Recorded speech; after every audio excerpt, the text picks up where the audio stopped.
सो है गाइस, कैसे हो आप सभी। आज की वीडियो में हम लोग जानेंगे आइंस्टीन कोएफिशिएंट इन लेज़र, यानी कि लेज़र्स में आइंस्टीन ने अपने क्या क्या कोएफिशिएंट्स दिए, लेज़र के कंसेप्ट में उनका क्या योगदान था। तो आज की वीडियो में हम लोग इन सब चीज़ों के बारे में डिटेल में पढ़ेंगे। तो इसको पढ़ने से पहले एक छोटा सा कॉन्सेप्ट है, एब्जॉर्प्शन, स्पॉन्टेनियस एंड स्टिमुलेटेड। तो इन तीनों के बारे में मैंने प्रीवियस वीडियो में काफ़ी डिटेल में बताया है। अगर आपने नहीं पढ़ा तो एक बार पीछे जाके उस चीज़ को ध्यान से पढ़ लें। मैं शॉर्ट में बता देता हूँ। आइंस्टीन कोएफिशिएंट इन लेज़र तीन चीज़ों पर डिपेंड करते हैं।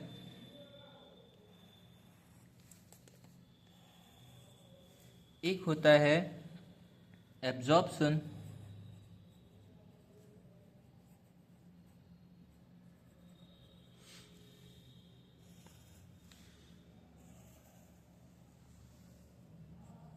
एक होता है spontaneous and last one is stimulated, which is most important. होता क्या है, ग्राउंड स्टेट यानी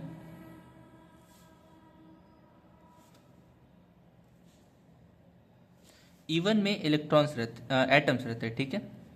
ग्राउंड स्टेट में जो एटम्स रहते हैं उनको हम लोग कुछ एनर्जी देते हैं, एच न्यू एनर्जी देते हैं। ये एनर्जी पाकर ये एक्साइटेड होते हैं एंड एक्साइटेड स्टेट में पहुंच जाते हैं, तो इसी को एब्जॉर्प्शन कहा जाता है। स्पॉन्टेनियस में क्या होता है, एक्साइटेड स्टेट के एटम कुछ टाइम पीरियड के बाद अपने आप नीचे आ जाते हैं। वो टाइम पीरियड कितना होता है, 10⁻⁸ सेकेंड। 10⁻⁸ सेकेंड में वो अपने आप नीचे आ जाते हैं, तो इसी को स्पॉन्टेनियस कहा जाता है। एंड स्टिमुलेटेड में क्या होता है, एक्साइटेड स्टेट में कुछ एटम्स प्रेजेंट होते हैं। वैसे तो 10⁻⁸ सेकेंड में एटम वापस नीचे आ जाते हैं, लेकिन हमें अब क्या करना है, इसको अपने हिसाब से नीचे लेके आना है। तो हम लोग इसको कुछ एनर्जी देते हैं, एच न्यू। इस कॉन्सेप्ट को थोड़ा ध्यान से समझेंगे। इसके पास ऑलरेडी एक एनर्जी रहती, क्यों, क्योंकि एक्साइटेड स्टेट में तो इसके पास खुद की एक एनर्जी रहेगी। तो अब हम लोग जब अलग से एक एनर्जी देते हैं तो ये एक्साइटेड स्टेट को छोड़ के वापस से ग्राउंड स्टेट में आना चाहती है कि नहीं। एंड किसी भी एटम की टेंडेंसी होती है, जब हम लोग उसको एनर्जी देते हैं या फिर वो एक्साइटेड स्टेट से ग्राउंड स्टेट में आती है, तो वो कुछ एनर्जी रिलीज करती है, जो कि इन दोनों ऑर्बिट्स के एनर्जी डिफरेंस के बराबर होती है। हमने पहले एक एनर्जी, जैसे मान लो ये एटम पहले यहाँ था, ठीक है, मैंने इसको कुछ एनर्जी देके यहाँ भेजा। अब हम लोग चाहते कि ये वापस नीचे आए, लेकिन मेरे हिसाब से नीचे आए। तो जब इसको मैंने ऊपर भेजा था ना, तो एक एनर्जी दी थी एच न्यू। इसको ऑलरेडी मैंने एक एनर्जी इसे इधर देखो, मैंने मान लो ये एनर्जी एच न्यू दी, तो ये ऊपर चला गया। सिमिलरली इसको भी मैंने एक एनर्जी दी होगी एच न्यू, तो ये ऊपर चला गया होगा। तो इसके पास ऑलरेडी एक एच न्यू एनर्जी थी एंड मैंने एक्स्ट्रा एक एच न्यू एनर्जी इसको दी, जो कि नीचे जाए। तो अब इसके पास दो दो एनर्जी हो गई। एक एनर्जी जो पहले से इसके पास थी, जिसकी वजह से एक्साइटेड था। दूसरी वन एनर्जी एच न्यू, जिसकी वजह से ग्राउंड स्टेट में आएगा। तो अब यहाँ पे कई लोगों को ये भी डाउट आता है कि हमने जब इसको एनर्जी दी एच न्यू, तो ये तो ऊपर चला गया। तो कॉन्सेप्ट के हिसाब से इसको जब मैंने वापस एनर्जी दी तो इसको वापस से ऊपर चला जाना चाहिए, लेकिन ऐसा यहाँ पे नहीं होता। क्यों, क्योंकि देखो, जब ग्राउंड स्टेट में रहती है तो वो स्टेबल रहती है। जब हम उसको एच न्यू एनर्जी देते हैं, इन दोनों एनर्जी जो गैप्स के डिफरेंस के हिसाब से जब एनर्जी देते हैं, तो उतनी एनर्जी पाके एक्साइट हो जाता है। एंड एक्साइटेड स्टेट में एटम्स होते हैं वो बहुत ज़्यादा अनस्टेबल होते हैं, वो वापस से ग्राउंड स्टेट में जाना चाहते हैं। तो जब हम लोग सेम एनर्जी वापस से देंगे तो और ऊपर नहीं जा पाते, क्योंकि ये ऑलरेडी बहुत ज़्यादा अनस्टेबल है, तो ये नीचे जाना चाहते हैं। एंड इनका ये नेचर होता है कि जब हम लोग पिछली एनर्जी के बराबर एनर्जी या सिमिलर फोटोन जब इसको वापस से इंसिडेंट करवाते हैं, जैसे पुरानी वाली एनर्जी जिससे ऊपर गया था उतनी ही एनर्जी वापस जब देते हैं, तो उस एनर्जी को पाके इस फोटोन की एक टेंडेंसी होती है कि वो नीचे आ जाता है वापस। जितनी एनर्जी से वापस गया था, ऊपर गया था, उतनी एनर्जी से नीचे भी आ जाता है। तो इसी वजह से यहाँ ये और ऊपर ना जाके ये नीचे ही आ जाता है। तो इसी वजह से दो दो फोटोन्स रिलीज होते हैं, एच न्यू, जो कि फर्दर आगे चल के लेज़र फॉर्मेशन में हेल्प करते हैं। अब देखो, इस कंडीशन में क्या होता है, जो नंबर ऑफ इलेक्ट्रॉन होते हैं, ठीक है, इस कंडीशन एब्जॉर्प्शन में नंबर ऑफ इलेक्ट्रॉन एन क्या है, नंबर ऑफ इलेक्ट्रॉन जो है वो प्रोपोर्शनल होते हैं, किसके प्रोपोर्शनल होते हैं, number of electron in ground state, कितने इलेक्ट्रॉन ग्राउंड स्टेट में है, और किसके प्रोपोर्शनल होता है, energy, energy density. Energy density को यूनिट 1 में आपने रो वी के नाम से जाना था, ठीक है, रो वी के नाम से पढ़ा था, रो वी यानी एनर्जी डेंसिटी समझ लो। टोटल एनर्जी का हम लोगों ने एनर्जी डेंसिटी निकाल लिया, तो हमने रो वी ले लिया। ये एच न्यू एक की एनर्जी है, सबकी एनर्जी अगर देखी जाए तो एनर्जी डेंसिटी हो जाएगी, तो उस हिसाब से रो वी एनर्जी डेंसिटी पे डिपेंड करता है। अब इस पे आते हैं स्पॉन्टेनियस एमिशन पे, ठीक है। स्पॉन्टेनियस एमिशन में क्या होगा, किसके प्रोपोर्शनल होगा, number of electron in excited state, कि एक्साइटेड स्टेट के में कितने एटम्स हैं, ठीक है, number of atoms in excited state, sorry. And then और किस पे डिपेंड करेगा, बस क्योंकि और कुछ तो दे नहीं रहे, एनर्जी दे नहीं रहे हैं। आगे चलते हैं, स्टिमुलेटेड वाले केस में number of electron in excited state, क्योंकि वहीं से नीचे आ रहा है, हम लोग कितनी एनर्जी दे रहे हैं, वही एनर्जी डेंसिटी, इन तीनों के प्रोपोर्शनल होता है। अब इस प्रोपोर्शनैलिटी सिंबल को अगर हटाते हैं, प्रोपोर्शनैलिटी सिंबल को हटाते हैं तो आइंस्टीन का वो कोएफिशिएंट आता है। एब्जॉर्प्शन के केस में B12N1 रो वी। अब B12 क्या दिखा रहा है, 1 2।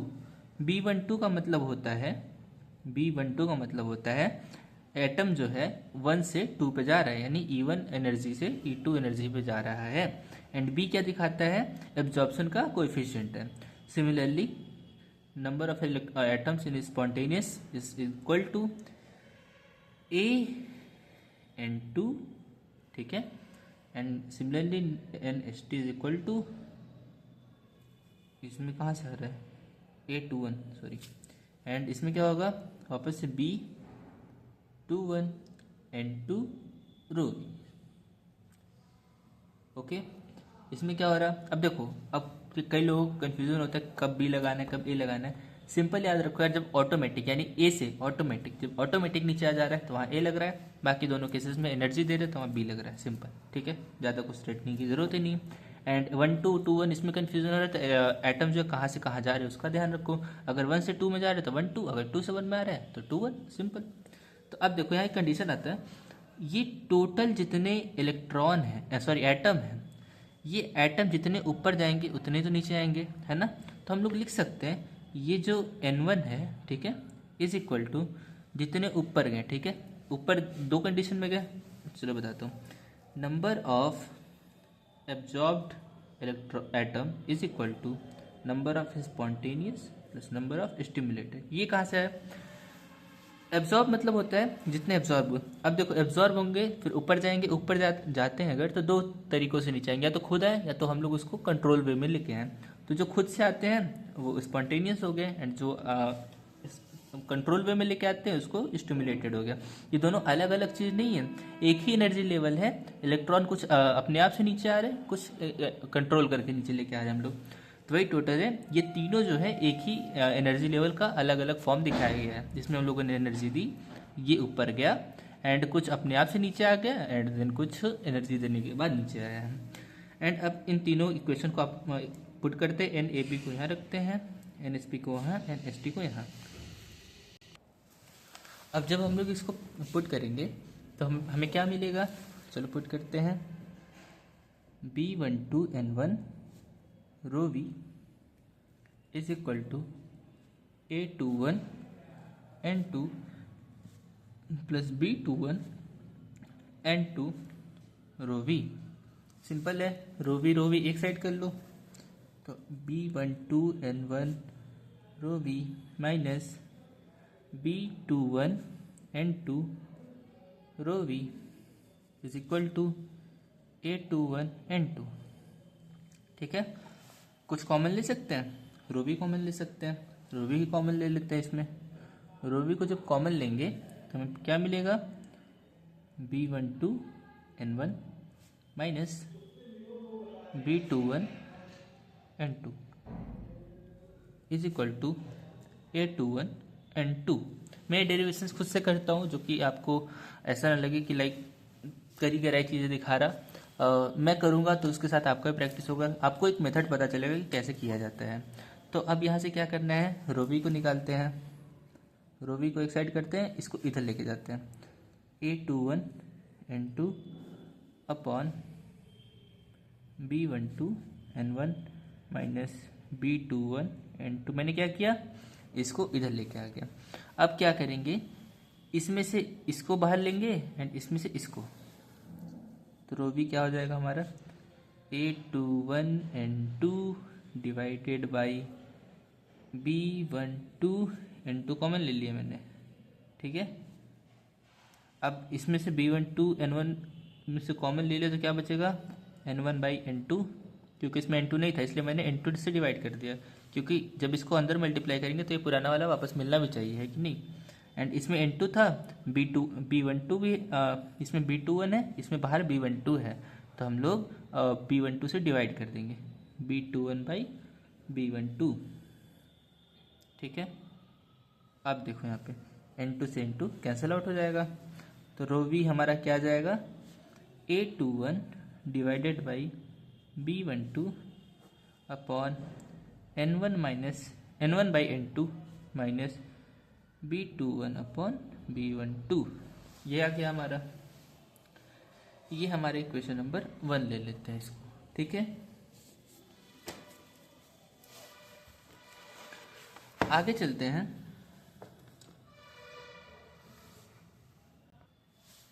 अब हमें यहाँ पे पॉपुलेशन डेंसिटी जो है ग्राउंड स्टेट और एक्साइटेड स्टेट के बीच में बोल्ट्जमैन कांस्टेंट ने एक इक्वेशन दिया था।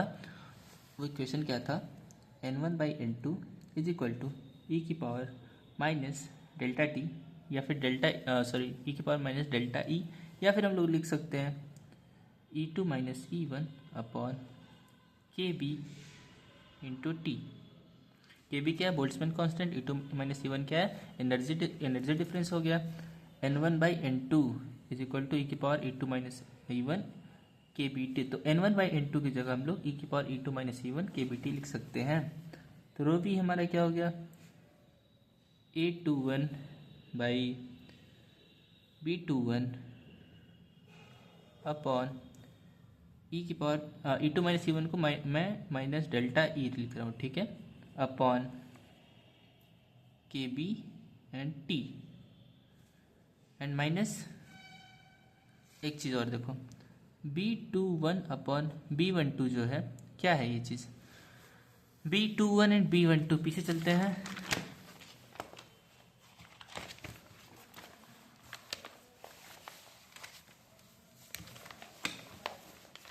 ये देखो B12 और B21 ये दोनों क्या है, B12 क्या है, एब्जॉर्ब्ड है जितने एटम्स ऊपर जा रहे हैं, एंड B21 क्या है, जितने एटम्स नीचे आ रहे हैं। तो लेज़र के कंडीशन में हम लोग स्पॉन्टेनियस जो है उसको नहीं लेते हैं, ज़्यादातर प्रेफर करते हैं कि इसको हम लोग सारी के सारी जो एटम्स है उसको अपने हिसाब से नीचे लेके आएँ।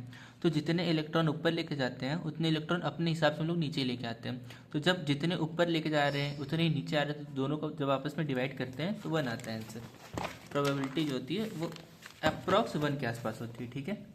1-2 आइटम रह गए तो रह गए, बाकी जितने ऊपर जा रहे हैं उतने ही कंट्रोल्ड वे में नीचे भी आ रहे हैं। तो इसको 1 मतलब डिवाइड करेंगे जब हम लोग 1 लिख सकते हैं। नहीं समझ में आया, ये मान लो जितना मैंने, मान लो 4 एटम जो है ऊपर गया, ठीक है, एंड B12 मान लो 4 ही एटम नीचे ही है।